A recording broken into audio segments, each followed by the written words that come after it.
Peuple de Dieu, shalom, épouse de Christ, shalom, mesdames et messieurs, vous qui pour la première fois êtes à l'écoute de ce message, que ce soit en DVD, que ce soit à la télévision, que ce soit dans votre voiture que vous écoutez ces enseignements, laisse que ce temps soit béni de notre Dieu. Rapidement, nous allons aller prier. Tendre Père Céleste, nous sommes dans ta sainte présence et nous voici devant ta grandeur. Nous voici devant ton amour infini, incommensurable. Et nous te disons merci parce que tu as fait renouveler encore en ce jour ta bonté, tes compassions, tes merveilles, alors que nous nous sommes réveillés. Seigneur, merci pour tous tes bienfaits. Nous voici en train de, Seigneur, de manger ce que tu as préparé comme sur cette table, bien garnie, qui est ta parole qui est esprit et vie, ta parole qui est nourriture, ta parole qui nous inspire, ta parole qui est une lampe sur notre sentier, à nos pieds, sur notre sentier pour nous éclairer, nous faire voir. Merci. Cher Saint-Esprit, nous avons besoin de toi. Éclaire-nous, aide-nous. Accorde à tout et chacun de nous un esprit de sagesse, de révélation. Nous proclamons, nous déclarons que le ciel est ouvert pour comprendre les choses qui autrefois étaient difficiles, mais par toi, Saint-Esprit, tout sera clair. Aide-moi, donne-moi les mots qu'il faut, les phrases qu'il faut, au-delà de ce que je récite, au-delà de ce que tu m'as donné, afin que je sois capable, infiltrer au Esprit de Dieu, et puis amplifie, dans le nom de Jésus de Nazareth, tout ce qui sera dit en ce lieu. Nous avons ainsi prié. Amen. Alors, merci.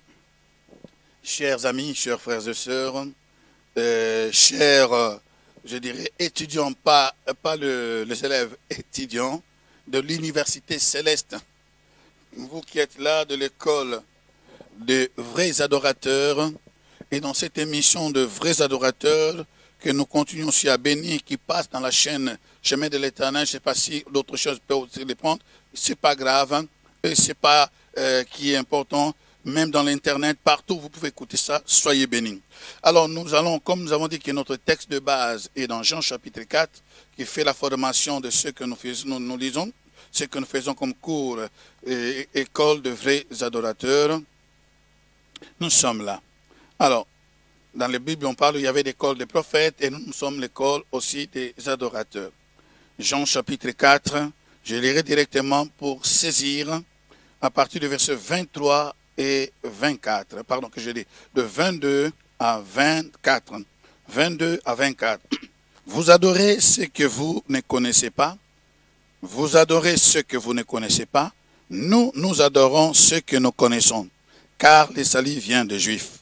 Mais l'heure vient, et elle est déjà venue, où les vrais adorateurs adoreront le Père en esprit et en vérité.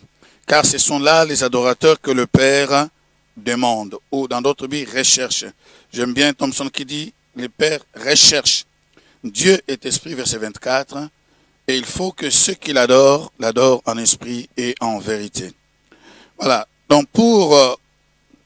comment dirais-je, nous avons parlé, nous avons fait notre introduction, et dans l'introduction, nous avons essayé un peu de parler de l'adoration, du caractère des adorateurs. Nous avons tout mélangé pour donner quand même un plat déjà un peu consistant pour voir ce que nous allons développer dans la suite. Il y a beaucoup de choses qui ont été déjà mentionnées dans les cours précédents. Je parle calmement, mais je sais très bien m'agiter. Mais comme c'est l'enseignement, je vais vraiment que le Saint-Esprit m'aide à ne pas commencer à crier ou quoi que ce soit. Si vous voulez m'entendre être agité, regardez-moi, suivez-nous, disons, dans 70 minutes pour les Français, mais pour les Suisses, 70 minutes pour la transformation. Là, c'est le fire.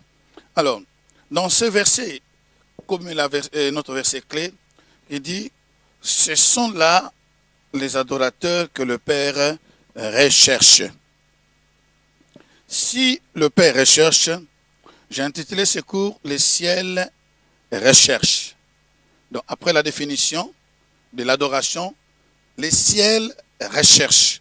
Ça, nous sommes au troisième cours. Donc, nous avons défini que c'est que l'adoration, ceux qui ne connaissent pas, vous pouvez aller fouiller pour retrouver la deuxième leçon et notre première leçon. Donc, ici, comment dirais-je, nous commençons d'abord à comprendre que le ciel recherche. Quand on parle de recherche, parce que quand on dit demande, cela ne donne pas vraiment la complémentarité de la réalité de ce qui est réellement passé. Ce qu'on demande, donc moi je peux vous demander maintenant quelque chose. Je peux vous le demander donc maintenant. Mais ce que je cherche, je le cherche maintenant. Maintenant, je suis en train de chercher. Donc même les bons sens nous disent, nous fait voir même, ce n'est pas chercher, mais c'est rechercher. Ce n'est pas demander, ça veut dire que c'est rechercher. C'est-à-dire que ce que je recherche, c'est quoi? C'est ce que j'avais, je possédais, autrefois je possédais telle chose, mais à un certain moment, pour motif ou l'autre, je perdis la chose. Donc la version qui a interprété ce passage, vraiment, c'est Thompson qui disait, je ne sais pas si dans la parole vivante et d'autres ont reporté cela aussi comme ça. Donc il dit, le ciel dont le Père recherche, le vrai, ce sont les adorateurs que le Père recherche. Et voilà pourquoi nous avons intitulé aussi le ciel recherche. Parce que le ciel recherche ce qui était perdu. Alors, si nous parlons de Père recherche, nous allons aller au commencement pour voir d'abord qu'est-ce qui s'est passé, pour comprendre qu'est-ce que Dieu recherche. Il recherche de vrais adorateurs. Dieu a créé l'homme. Dans la création, nous allons aller dans le psaume chapitre 8. Dans le psaume 8, nous allons remarquer quelque chose. Là, en tout cas, je préférais que nous lisons tous les chapitres. Il n'y a que 10 versets, je pense. Oui, 10, 8 seulement. 9, 18. Mais je suis à Néhémie. Qu'est-ce que j'ai dit? Néhémie. Psaume, chapitre 8.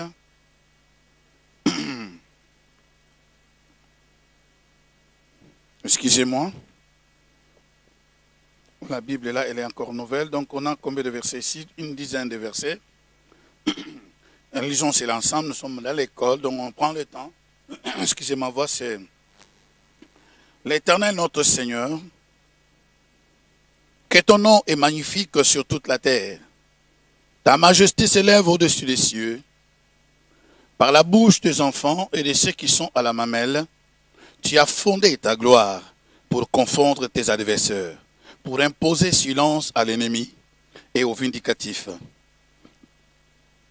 Quand je contemple les cieux, ouvrage de tes mains, la lune et les étoiles que tu as créées, qu'est-ce que l'homme pour que tu te souviennes de lui? Le Fils de l'homme pour que tu prennes garde à lui. Tu l'as fait de paix inférieure à Dieu. Tu l'as couronné de gloire et de magnificence. Tu lui as donné la domination sur les œuvres de tes mains. Tu as tout mis sous ses pieds. Les brebis comme le bœuf, les animaux des champs, les oiseaux des champs. Pardon, tu as mis tous sous ses pieds. Les brebis comme le bœuf, les animaux des champs, les oiseaux du ciel et les poissons de la mer. Tout ce qui parcourt les sentiers de mer. Éternel, notre Seigneur, que ton nom est magnifique sur toute la terre. Si vous voyez ce verset et ce chapitre, nous pouvons le voir aussi dans Genèse, chapitre 1, verset 26 à 27. Genèse.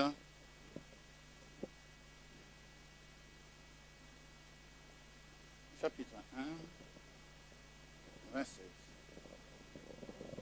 Commençons 26, hein? Pardon, qu'est-ce que je dis? 26, et on peut lire jusqu'à 28, c'est bon. Puis Dieu dit, faisons l'homme à notre image, selon notre ressemblance, et qu'il domine sur les poissons de la mer. Écoutez, il dit sur les poissons de la mer. Notez cela, sur les poissons de la mer. Sur les oiseaux du ciel, pas n'importe quels oiseaux, du ciel, sur le bétail, sur toute la terre. Sur le bétail, sur toute la terre, et sur tous les reptiles qui rampent sur la terre. Dieu créa l'homme à son image, il le créa à l'image de Dieu, il créa l'homme et la femme.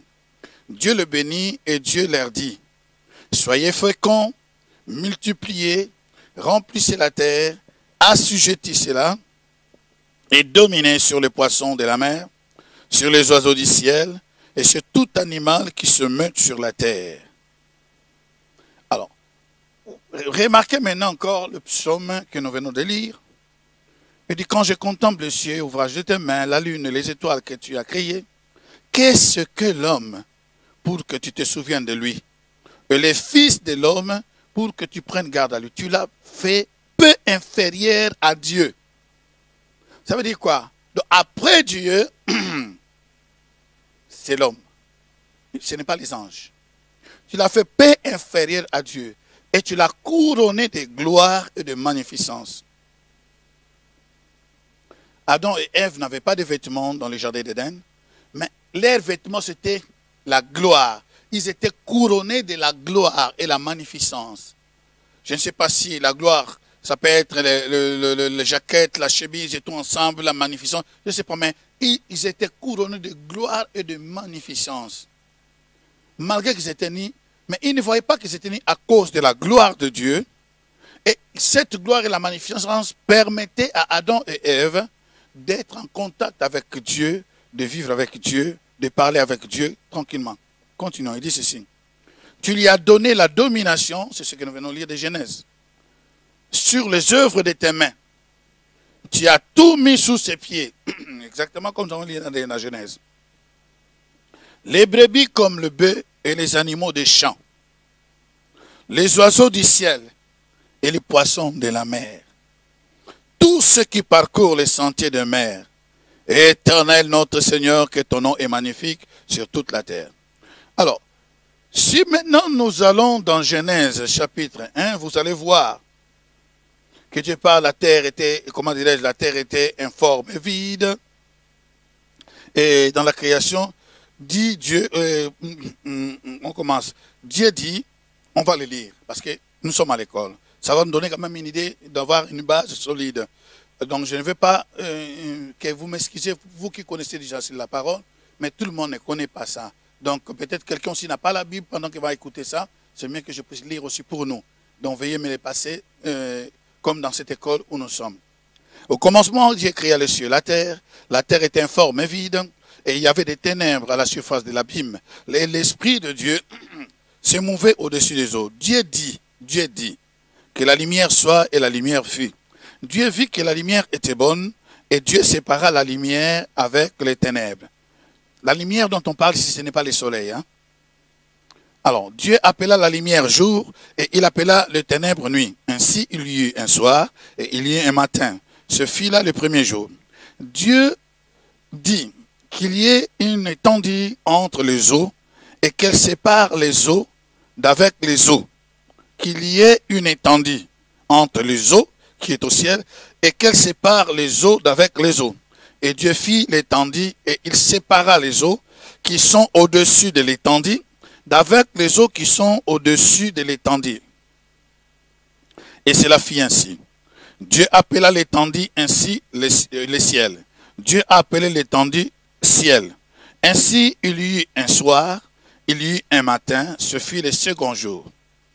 Dieu dit que les eaux qui sont au-dessus du ciel se rassemblent en un seul lieu et que les secs paraissent, et cela fit ainsi. Dieu appela les secs la terre. Donc il a commencé d'abord à créer le ciel et puis deuxième chose, la terre. Dieu appela les secs terre et il appela la masse des eaux mer. Donc ici nous avons, Dieu vit que cela était bon. Le sec, la terre et la mer. Remarquez ce qui se passe ici, c'est très important. Pourquoi je suis en train de lire dans son entièreté, Puis Dieu dit, verset 11, que la terre produise de la verdure, que l'herbe portant de la sémence des arbres fruitiers donnant des fruits selon leur espèce, et ayant en eux leur sémence sur la terre, et cela fit ainsi. Voilà. Alors là, on comprend. Quand nous voyons la création, des fois on ne comprend pas, parce que des fois nous sautons comme ça. Mais si nous comprenons qu'avant que Dieu commence à créer quelque chose, il y a trois dimensions. Il a parlé du ciel, il a parlé de la terre, de la mer. Ici, avant de créer tout ce qui pouvait être dans ces choses-là, il a créé d'abord l'environnement, d'où chaque chose doit sortir. Voilà pourquoi il crée les ciels, il a séparé l'étendue et d'en haut qu'il appelait les ciels, l'étendue d'en-bas qu'il appelait la terre et la masse d'eau qu'il appelait la mer. Et verset 11, maintenant Dieu commence à dire, et puis Dieu dit que la terre produise de la verdure. Ce n'est pas que Dieu a commencé à prendre la terre et former chaque verdure, non. Dieu a parlé à la terre. D'abord, il a créé la terre, ça veut dire que l'environnement où les arbres, les forêts, la verdure, tout ce que lui il avait dans la tête doit venir. D'abord la terre. Il a créé l'endroit, l'environnement. Il a préparé l'espace où il va maintenant créer. Il a parlé à la terre. Il a parlé. Puis Dieu dit, il dit que la terre, Dieu ordonne à la terre, produise de la verdure, de l'herbe portant de la sémence,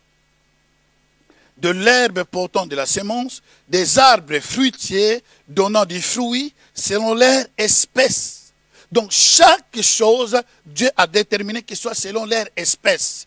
Et cette espèce provient dans une origine qui est la terre. Et Dieu dit, ayant en eux la sémence sur la terre, et chaque espèce là doit contenir une sémence. Il dit que cela soit ainsi. Quand Dieu parle, les arbres de toutes sortes sont sortis avec leurs sémences. Les herbes, les ndunda, les biteku, les ngaïngaï, sont chaque chose. Dieu a parlé à la terre d'abord. Il a créé d'abord la terre et puis faire sortir cela. Verset 12. La terre produisit de la verdure, de l'herbe portant de la sémence selon son espèce, et des arbres donnant des fruits ayant en eux leurs sémences selon leurs espèces. Selon leurs espèces. Ça se répète beaucoup parce que c'est très important, chers amis, frères et sœurs, épouses de Christ. Il dit selon leurs espèces. L'espèce est très importante. Chaque espèce a une origine. Chaque espèce vient de quelque part. Chaque espèce tire son origine dans un environnement. Donc c'est très important. Et donc si tu prends une espèce, tu le mets dans un autre environnement, il va suffoquer, il va mourir parce que cette espèce-là ne peut pas vivre dans un espace, ne peut pas vivre dans un autre, comment dirais-je, notre environnement. Je peux vous donner un exemple. Vous savez que la salive, dans notre salive, il peut y avoir des bactéries. Ou dans quelques parties du corps, il peut y avoir des bactéries. Mais ces bactéries-là sont vitales pour la bouche. Dans la bouche, ils ne créent pas de problèmes. Mais lorsque vous déplacez ces bactéries-là, là où il est habitué, il va dans un autre environnement. Dans l'autre environnement, ça va créer une contamination. Parce que ce n'est pas son environnement. Ce n'est pas... il y a des problèmes. S'il n'est pas habitué, il y a des réactions. D'où, faisons attention, je ne vais pas rentrer dans les détails, ce que Dieu a mis dans la bouche, il ne faut pas l'utiliser pour autre chose. Il y a des choses que Dieu a utilisées peut-être dans les oreilles. Mais cela ne peut pas, tu ne peux pas les transporter pour mettre quelque chose. Quand il y a des bactéries qui sont là, donc ça veut dire qu'au contraire, ça aide. Les bactéries, tu peux l'appeler les microbes, mais un microbe qui ne fait pas du mal, mais qui aide parce que ça doit être là. Mais lorsque vous les déplacez, vous les mettez quelque part, vous pensez, là, ça va créer la contamination, la maladie et de sérieux problèmes. Donc, chaque espèce qui se répète, c'est très important, chers amis. Il dit, verset 13, espèce, il dit, la terre produisit de la verdure, de l'herbe portant de la sémence, selon son espèce, et des arbres donnant du fruit ayant en eux leur sémence, selon leur espèce. Ce n'est pas en vain que la Bible, le Saint-Esprit écrit cela. Dieu vit que cela était bon. Tout ce que Dieu créa était bon. Verset 13. Ainsi, il y eut un soir, il y eut un matin, et ce fut le troisième jour. Dieu dit qu'il y ait de luminaires dans l'étendue, ça veut dire le ciel. Donc, avant de créer le luminaire, il avait créé d'abord l'environnement, ou l'endroit, ou si vous voulez, la maison où les étoiles doivent habiter, selon l'espèce de choses qui vont orbiter tout autour de la terre. Il dit, Dieu dit qu'il y ait de luminaires dans l'étendue du ciel pour séparer le jour d'avec la nuit. que ce soit des signes pour marquer les époques, les jours et les années, et qu'ils servent de lumineurs dans l'étendue du ciel pour éclairer la terre, et cela fit ainsi. Dieu fit les deux grands luminaires, plus grands, verset 16, Dieu fit les deux grands luminaires. Le plus grand luminaire pour présider le jour, c'est le soleil. Et puis pour présider au jour, et le plus petit luminaire pour présider la nuit, c'est la lune. Il fit aussi les étoiles. Dieu les plaça dans l'étendue. Donc, ce que nous appelons le ciel, Dieu l'appelle l'étendue. Il les plaça dans l'étendue, sans les soutiens de cordes, sans les soutiens de quoi que ce soit. Mais cette étendue-là, ça veut dire qu'il y a déjà l'espace, l'étendue qui a été préparée. C'est cet espace-là qui peut seulement supporter, soutenir et aider le soleil, la lune, les étoiles à être stables. Si vous les déplacez quelque part, ça va créer des dégâts incroyables et considérables. Dieu, verset 18, pour présider au jour, donc verset 19 maintenant. Ainsi il y a un soir, il y a un matin, ce fut le quatrième jour. Dieu dit que les eaux produisent en abondance des animaux vivants.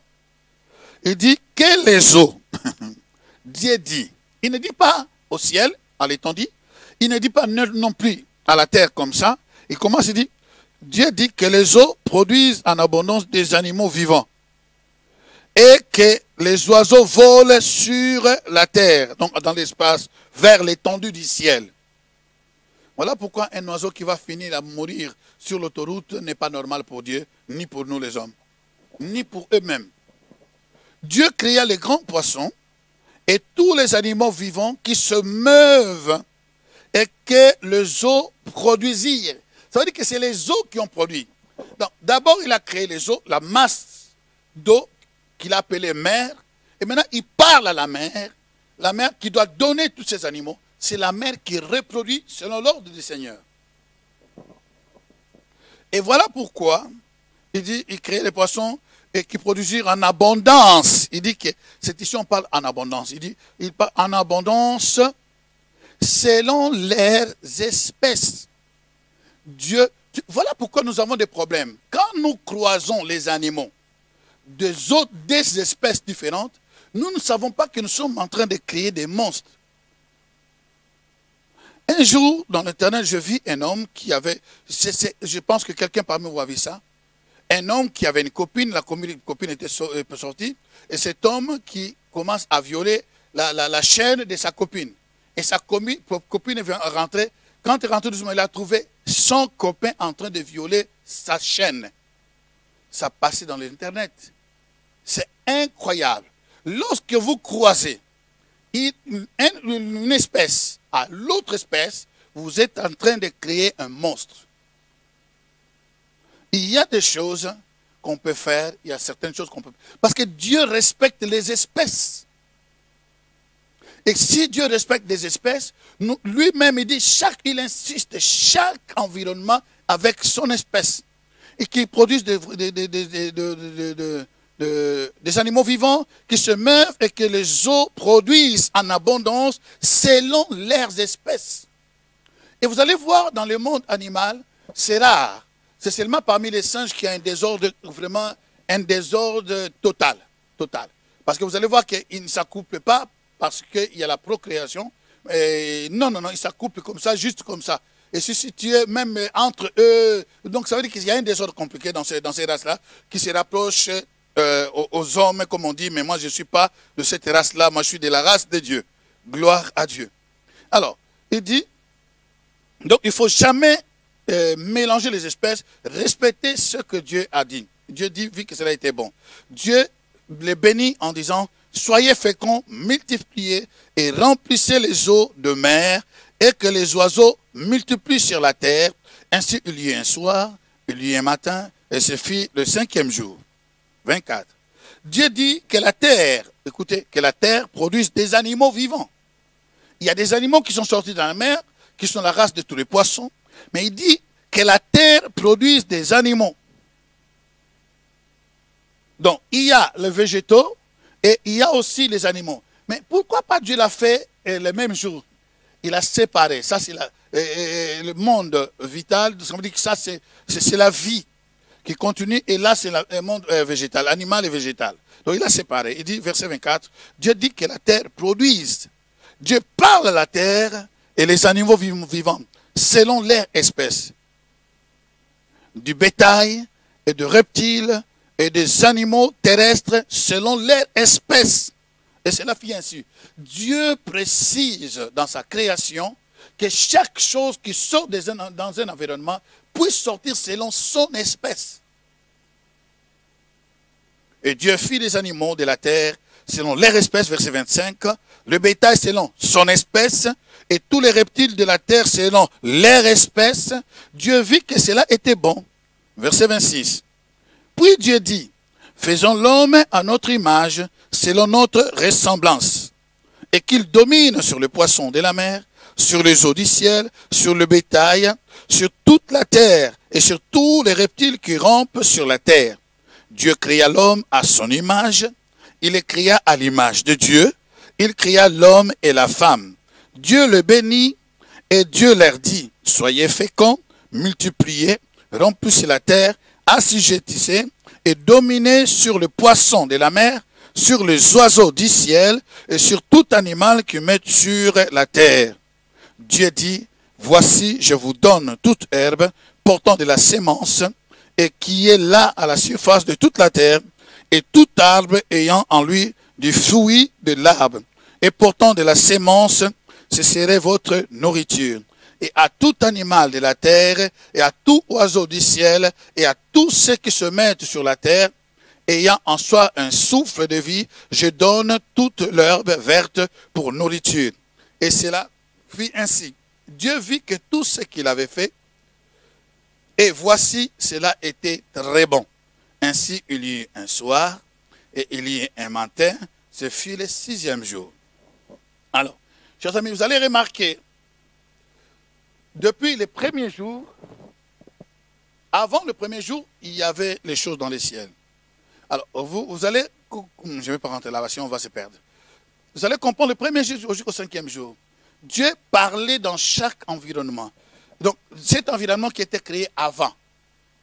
Mais lorsqu'il parlait, la terre doit donner ceci, et selon ses espèces. Le ciel doit donner ceci, selon leurs espèces. Et la mer doit donner ceci, selon leurs espèces. Au 6e jour, il y a deux choses qu'il a fait, les animaux et les hommes. Il dit, les animaux, il a parlé à la terre. Je ne sais pas, les gens qui sont là en train de discuter, voilà, les animaux ont l'esprit, ils vont retourner, et il ne faut pas manger. Ça, c'est vrai, parce que quand Dieu a créé, Dieu n'a pas créé l'homme pour manger la viande des animaux. Vous avez vu ce qu'il a écrit. Même aux animaux, on n'a pas donné de manger les hommes. Tout ça, ça a été perverti par le péché que nous arriverons. Donc, Dieu, maintenant, le 6e jour, parle d'abord à la terre. Il dit que la terre puisse donner les animaux selon leurs espèces. Qu'ils soient grands, qu'ils soient puissants, qu'ils soient petits, microscopiques, selon leurs espèces. Quand Dieu disait, ça veut dire que dans ses pensées, il avait déjà ces choses. Donc, toutes les verdures que vous voyez sur la planète Terre étaient déjà de Dieu. Donc, quand il dit seulement à la terre, reproduis-moi ça, la terre donne tout ce qui était dans la tête de Dieu. Quand il dit au ciel, il avait toutes sortes d'espèces. Quand il parle des espèces, ce n'est pas que la terre doit donner quelque chose. Non, cela était dans sa tête. La parole ne vient que pousser pour donner le résultat, c'est là. D'accord. Nous allons que le Seigneur nous donne encore le temps. Quand il arrive au 6e jour, après avoir créé les animaux en parlant, la Bible dit, Dieu s'est assis. Parce que il dit, faisons l'homme. Le faisons l'homme là, c'est le premier verset. Le premier verset que nous lisons dans la Bible. Écoutez, le premier verset. Il y a un verset qui me vient là. Je ne sais pas si je peux nous aider rapidement. Le premier verset dans la Bible, il dit ceci. Au commencement, quoi? Dieu créa le ciel et la terre. Point. À la ligne. au commencement, Dieu créa le ciel et la terre. Point à la ligne. Donc, il y avait le monde angélique d'abord, que Dieu a créé. Quand Dieu a créé le monde angélique, il a créé toutes choses selon ce qui était dans sa tête, en parlant aussi la même procédure qu'il a fait ici. La même procédure qu'il a fait. Voilà. Alors, il dit ceci. Je pense on va le lire. Donc, tout a écrit, voilà, c'est ça. Plénitude qui est la terre. Voilà. Je cherche un verset qui m'est venu à l'esprit, qui n'était pas dans mes notes. Je pense que ça peut vraiment nous aider pour comprendre d'où réellement, vraiment, nous venons. D'accord. Il dit ceci. Je suis dans Colossiens. Il dit, rendez grâce au Père, verset 12, 1, chapitre 1, verset 12. Rendez grâce au Père qui nous a rendus capables d'avoir part à l'héritage de saints dans la lumière, qui nous a délivrés de la puissance des ténèbres, nous a transportés dans les royaumes de son Fils d'amour, en qui nous avons la rédemption. On parle de Jésus et la rémission des péchés. Il dit, il est l'image de Dieu invisible, le premier-né de toute la création. Le premier-né de toute la création. Car en lui, donc en Jésus-Christ, car en lui ont été créées toutes les choses, en lui, qui sont dans le ciel, en lui, qui sont dans le ciel et sur la terre, le visible et les invisibles, trône, dignité, domination, autorité, tout a été créé par lui et pour lui. Il est avant toute chose et toute chose subsiste en lui. Il est la tête du corps de l'Église, il est le commencement, le premier-né d'entre les morts, afin d'être en tout le premier. Car Dieu a voulu que toute la plénitude habite en lui. Il dit, il est l'image de Dieu invisible. Il est l'image de Dieu invisible. Le premier-né, et puis verset 16. Car en lui, tous ont été créés. Toutes choses qui sont dans le ciel. Il est le commencement. Alors, si on dit qu'il est le commencement, donc la lecture de Genèse chapitre 1 change. Au lieu de le dire au commencement, nous remplaçons ce que nous venons de lire ici. En Jésus-Christ, au commencement, lui qui est le commencement, en Jésus-Christ, Dieu créa le ciel et la terre. C'est ce que la Bible dit, qu'en lui, Dieu a tout créé. En lui, Dieu a tout créé. Tout a été créé en lui et pour lui. Donc, la lecture de Genèse chapitre 1 change. Ce serait comme ça. Au commencement, là, c'est Jésus. Donc, on va lire en Jésus, ou en Jésus-Christ, Dieu créa le ciel et la terre. C'est fini. Verset 2. La terre était informe et vide, et il y avait des ténèbres à la surface de l'abîme, et l'Esprit de Dieu se mouvait au-dessus des eaux. Les trois géants, j'ai toujours appelé, les trois personnes à Dieu, nous les voyons ici. Le Père, au commencement d'abord c'est Jésus. En Jésus, Dieu créa le ciel et la terre qui est informe, mais l'Esprit s'est mouvé. Ils sont là les trois. Ça reflète parce que dans Hébreu, la version en hébreu, l'original dit ceci. Au commencement, on dit que le Dieu là, c'est le Dieu au pluriel. Elohim. Elohim. Elohim. El c'est Dieu. Elohim. Dieu au pluriel. Donc nous voyons le 3. Maintenant le verset 26, qu'est-ce qu'il dit 26. Qu'est-ce qu'il dit? Puis Dieu dit, faisons l'homme. Voilà, le 3 personnes de Dieu. La 3 dimensions de Dieu, le Père, le Fils, le Père et le Saint-Esprit se mettent d'accord maintenant pour créer l'homme.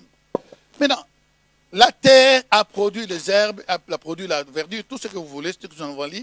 Maintenant, pour que l'homme soit créé, Dieu dit, faisons maintenant l'homme à notre image, qui soit à notre ressemblance. C'est-à-dire que l'homme doit être pas quelque chose comme les autres qu'on a créés, en parlant à son environnement, qui est à l'extérieur. Mais nous allons parler, créons à notre image. Donc, il devait parler en eux-mêmes, au-dedans d'eux. Donc, il devait parler au Fils, il devait parler en Dieu, le Père, et il devait parler au Saint-Esprit. Donc, trois, c'est comme si chacun tirait le meilleur de lui-même. C'est comme si chacun, dans toutes ces trois personnes, qui est une seule personne, nous le connaissons dans la Révélation, mais les trois parties différentes, il dit, puis dit Dieu, faisons l'homme à notre image, selon notre ressemblance. On va dire que c'est selon notre caractère, qu'il soit comme nous, qu'il pense comme nous, qu'il parle comme nous, qu'il agisse comme nous, qu'il ait la puissance comme nous, qu'il domine comme nous, qu'il soit exactement comme nous.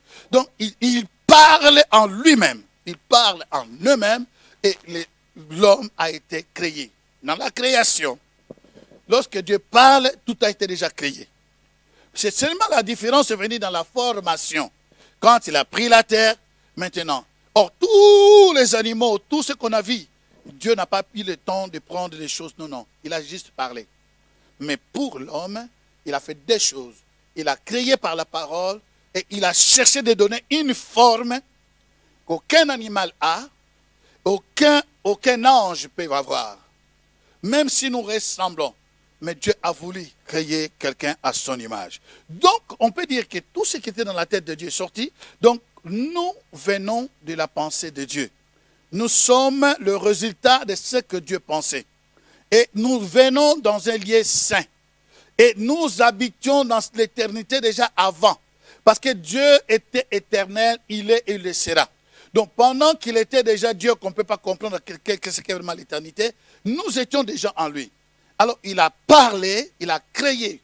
Nous venons dans cet environnement. Voilà pourquoi nous remarquons que quand un arbre tombe, même s'il n'y a personne, vous pouvez voir l'arbre tomber aujourd'hui. Vous passez là peut-être après 10 ans, vous ne trouverez plus l'arbre. Pourquoi? Parce qu'il tombe dans son environnement et il va retourner dans la terre tranquillement, sans problème. Voilà pourquoi l'homme, quand l'homme meurt, comme la chair, notre chair a été prise de la terre. Lorsque nous mourons, vouloir ou pas la terre, le corps, quand on le dépose, après quelques années, vous n'allez plus retrouver ce corps-là. Ça va disparaître. Parce que chaque chose qu'il meurt, qui a été tirée dans un environnement, lorsqu'il meurt, il retourne dans son environnement selon son espèce. Donc les oiseaux vont retourner. Ce n'est pas dans les vides comme ça, parce qu'il doit tomber aussi, ils ont une partie des chairs, ils tombent et c'est fini. Mais les esprits de ces personnes-là retourneront là où ils sont. L'air n'a pas l'esprit, la terre ou la mer n'a pas d'esprit, mais nous venons dans une source d'esprit.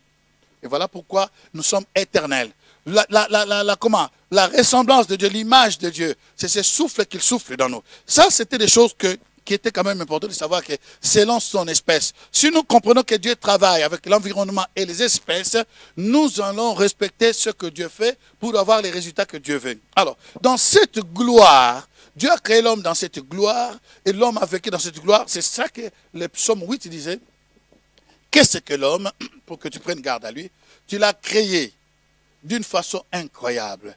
Donc tu l'as couronné de gloire. L'homme vivait dans la gloire de Dieu. L'homme était habitué à cette gloire. Et cette gloire faisait qu'il y avait la communion. Cette gloire, c'est que tu peux vivre avec la personne. Tu peux être avec la personne. Lorsque nous allons peut-être, comment dirais-je, nous déplacer pour aller quelque part, si nous voulons, par exemple, quoi, je peux donner un exemple de... Il y a dernièrement, il y a une dame qui a trouvé la mort. Elle est spécialiste de l'apnée. Donc, quand elle rentre, elle ne peut pas respirer pendant un certain temps. Elle a battu les records, je ne sais pas combien de fois. Mais c'est qu'elle oubliait qu'elle ne peut pas maîtriser cet endroit-là. C'est une risque. Hein? Donc, cette dame, dernièrement, elle est rentrée dans l'eau. On ne l'a plus jamais vue. Donc, chaque espèce, Dieu l'a placée pour un environnement. Il ne faut pas qu'on cherche des problèmes. Tu ne sais pas nager. Laisse les poissons faire leurs problèmes, ils sont spécialistes dans ces domaines-là. Parce que si tu vas là-bas et que tu n'as pas de nageoires, ça veut dire que tu vas finir ta vie là-bas. D'accord. Alors, c'est vraiment important de comprendre que nous venons de Dieu et nous avons été créés dans cette gloire. Mais cette gloire d'hommage, comme Romains chapitre 23, 23 nous dit, tous ont péché et sont privés de la gloire de Dieu. C'est là où il y a un problème. Mais si Dieu nous a créés à son image, à sa ressemblance. Mais il s'est passé quelque chose. Et c'est quelque chose-là, c'est ça ce que Jésus disait dans Jean chapitre 4, au verset 23. Il dit que l'heure vient et elle est déjà venue où les vrais adorateurs adoreront le Père en esprit en vérité. Car ce sont là les adorateurs que le Père recherche. Pourquoi il recherche? Parce que lorsque nous avons été créés dans la gloire, avoir la domination, mais par le péché d'Adam et d'Ève, l'homme a perdu la gloire. Voilà pourquoi il s'est retrouvé qu'il commence à voir qu'il était nu. La question qu'il a posée, qui t'a dit que tu es né? As-tu mangé des fruits que je t'avais défendus? Il dit non, non, non, c'est la femme que tu as mis à mes côtés qui m'a donné. Donc, quand le péché, ça veut dire qu'ils ont manqué le but et ils ont commis ce péché de haute trahison, l'homme a perdu ce vêtement de gloire. Il a perdu ce vêtement qui couvrait sa nudité. Donc, en perdant ce vêtement, il ne peut plus rester dans la présence de Dieu. Il ne peut plus supporter. La preuve en est que, quand ils se sont vus qu'ils étaient nus, ils se sont cachés en cherchant à caser leur nudité par le feuille de figuier. Donc, qu'est-ce qui se passe? Donc, ils ne peuvent plus rentrer dans la présence de Dieu. Ils ne peuvent plus vivre dans la présence de Dieu. Donc, nous voyons qu'il y a un problème dans cette histoire. Donc, c'est ça qui nous fait voir que pour adorer ce Dieu, nous devons quand même répondre d'abord à la première question qui est une première condition, de retourner d'abord à l'alliance avec ce Dieu. Donc, il faut d'abord croire en ce Dieu, retourner à l'alliance avec Dieu et demander, ça veut dire accepter Jésus dans ta vie, croire en lui qu'il est le Seigneur et le Sauveur, croire qu'il peut tout faire. À partir de là, que vraiment, tu peux retourner dans sa présence. La présence de Dieu, c'est ça qui fait la différence. La présence de Dieu, c'est ça qui fait la différence. Donc aujourd'hui, dans ces troisième niveau que nous sommes en train d'aller, c'était pour nous important de commencer à voir que là d'où nous venons, le ciel recherche qui? Qu'est-ce que le ciel recherche? Il recherche de vrais adorateurs. De vrais adorateurs, ça veut dire que les gens qui peuvent tenir, être encore devant leur Dieu, le servir sans crainte, sans motif de culpabilité, parce qu'ils ont été lavés de leurs péchés, purifiés de leurs iniquités. Donc la première des choses pour les vrais adorateurs, tu ne peux pas être adorateur si tu ne commences pas d'abord à la réconciliation. À la réconciliation avec le Seigneur. Et là, nous commençons à monter petit à petit. Reconnais que Dieu est avec toi. Peut-être tu n'as jamais accepté le Seigneur, mais tu es là en contact avec nous. Si toi, tu as déjà accepté le Seigneur, ce n'est pas grave. Ces choses qu'on est en train de dire, Pierre a dit, ça ne fait pas mal, mais la répétition, c'est encore la meilleure de la science qui fait le bien. Je sais que vous connaissez ces choses, mais il y a d'autres personnes qui seront en contact de ces cours, ne connaissent pas ces choses. Ça veut dire que ça peut les aider. Donc c'est important. Commencez d'abord à croire au Seigneur. Ce n'est pas les nombres des années que tu es dans l'église qui fait de toi quelqu'un qui s'est réconcilié avec Dieu. Peut-être tu es pris dans l'église. Et en priant dans l'église, et le pasteur ne connaît pas ta vie. Je peux vous donner mon exemple. Moi, j'étais dans une église consacrée évangéliste, mais le pasteur ne connaissait pas ma vie. Il ne connaissait pas que je suis né, j'étais rejeté. Il ne connaissait pas que j'avais une vie de douleur. Il y a un vide qui était resté dans mon cœur. Je marchais dans le manque de pardon. J'haïssais mon père parce qu'il m'avait abandonné. Donc, à l'âge de 2 mois dans le sein de ma mère, mon père a laissé ma mère et je suis le fruit aussi d'une relation adultère. Vous vous rendez compte? Alors, mon père avait déjà sa femme. Donc, à l'époque, maintenant, j'étais innocent, qui n'avait même pas demandé, et je viens 2 mois, mon père est parti. Et quand mon père est parti, je suis retourné, j'ai grandi, et j'ai entendu des choses, donc je ne vais pas rentrer dans les détails, je grandissais avec une haine, mais personne ne savait. Peut-être toi, tu es en train de louer Dieu dans le groupe de louanges, tu es en train de servir Dieu dans le groupe de je ne sais pas quoi, tu es musicien, tu fais quoi que ce soit, mais dans ton cœur, il y a des haines, de rancune, des manques de pardon. Il y a quelque chose, vérifie ta vie, est-ce que réellement, tu as crié au Seigneur? Si tu as crié au Seigneur, tu dois te débarrasser de ton passé. Parce que les adorateurs ne traînent pas leur passé. Parce que les adorateurs ont donné leur passé au Seigneur, qui les a cloués sur la croix Golgotha, et le Seigneur les a donné notre vêtement de gloire et de louange. La Bible dit, revêtez-vous des vêtements de louange, qui ne sont pas les vêtements de manque de pardon. Donc j'ai grandi avec ce manque de pardon. Je me souviens, chers amis, à chaque fois que mes amis à l'école, les collègues qui appelaient leur papa, comment je souffrais. Vous ne pouvez savoir un enfant qui n'a pas de père ni de mère au milieu des autres quand ils appellent papa. Vous ne pouvez savoir. Les douleurs, la douleur était atroce. Je ne savais pas que c'était une douleur qui était aussi cachée. Et à un certain moment, j'ai commencé à prendre l'initiative. Quand on me posait la question, quel est le nom de ton père? Je disais, mon père est déjà décédé. Dans ma croissance à l'âge de 9 ans, je me suis déjà créé un monde à moi. Et je ne savais pas que j'avais tué mon père. Et j'ai commencé à tuer mon père à l'âge de 9 ans. Je disais que mon père est déjà mort. Parce que je ne veux pas que quelqu'un me pose la question. Parce que Mobutu avait changé à l'époque, on avait un ex-président qui avait changé le nom. Donc c'était compliqué. Je savais qu'il s'appelait Condé Marcel. Mais quand on a changé le nom, je ne savais pas quel était son nom. Donc c'était compliqué pour ma vie d'un gamin. Je grandissais avec une haine dans mon cœur. Cher ami, peut-être c'est ton cas.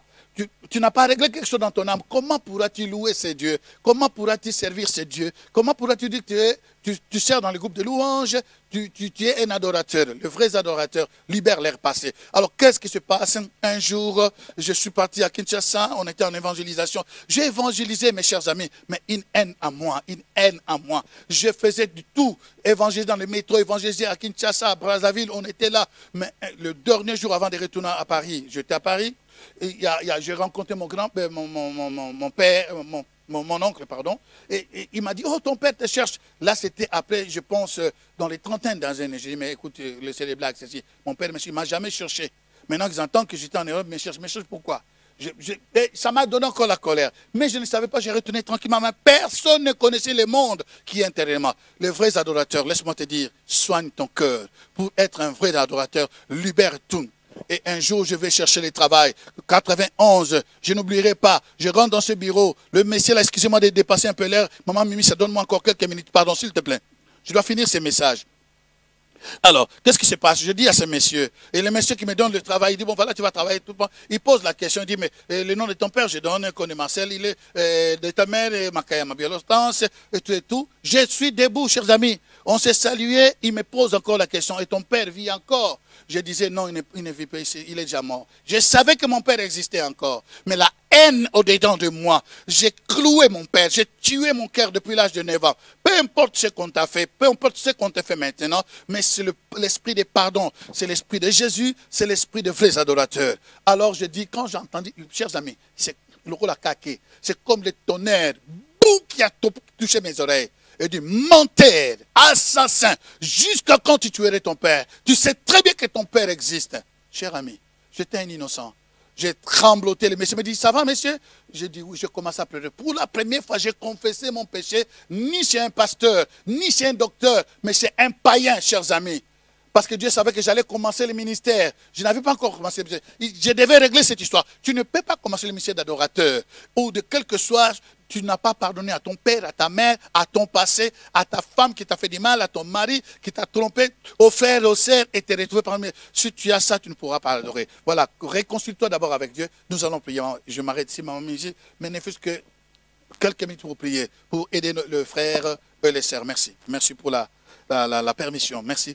Alors, sous cette musique, nous allons prier. Prie avec moi. Père, je viens à toi. Au nom de Jésus. Je te donne complètement ma vie aujourd'hui. Mon cœur est plein de haine.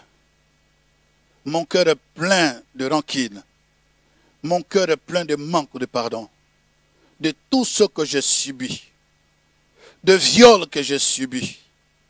De maltraitation que dans la maison où je grandissais, où je subis. Ces choses vécues dans ma peau, Seigneur, qui étaient cachées à moi, que je n'arrive pas à me débarrasser. Pardonne-moi. Aujourd'hui, pardonne-moi. Que le sang de Jésus, ton Fils, me lave, me purifie. Que ce sang me lave et me purifie au nom de Jésus. Merci, Seigneur. Et je t'accepte. Je fais une nouvelle alliance avec toi.